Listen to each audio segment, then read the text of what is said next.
To install your flashy, you're going to want a PH1 screwdriver. The very first step is going to be removing this protective acrylic cover on the bottom.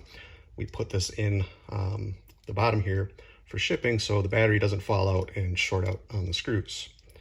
So once we get this out all the way, we're going to check the battery. You can see the orientation is correct. The cap side is facing in, positive is facing towards the tool. So before you start screwing this in, make sure that you don't have the screw heads out. You want to back those out all of the way before you start screwing this in. So get that one out of the way. We'll get this one out of the way. We can see now we're totally flat. Now we can start screwing it in. And as we start screwing it in, you're going to start getting some boot animations. And before screwing the second screw in, we can just press it. Make sure that we get a reliable connection there. Now we can screw this front screw all the way down. And once you hit rock bottom here, don't add more than like maybe 1/8 to 1/4 of a churn top. So you don't want to over tighten these screws. So now you're good to go. What you want to do is take Flashy, open the tool, and insert the USB charger, and then wait about 2 hours or until the LED turns green, and you're good to go.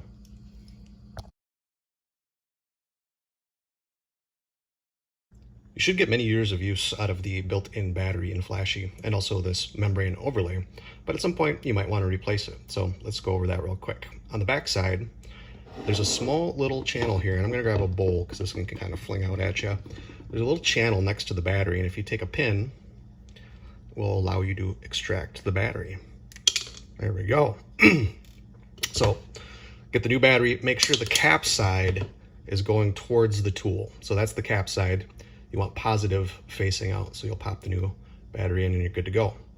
To replace the membrane overlay, you want to be very careful that you're not going to be ripping up on the printed circuit board. You want to make sure that you're just getting underneath this small little layer at the front here. It's more like a sticker, and we can pull this off, and that's going to expose the gold-plated contacts underneath.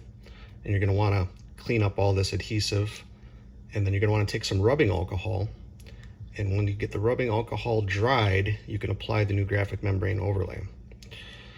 Don't use anything like Goo Gone or anything that's going to leave a residue. So then you're going to clean it with rubbing alcohol, apply the new membrane overlay, and let it cure for about 24 hours before pocket carry. It just gives the time for the adhesive to flow and make good contact with your tool.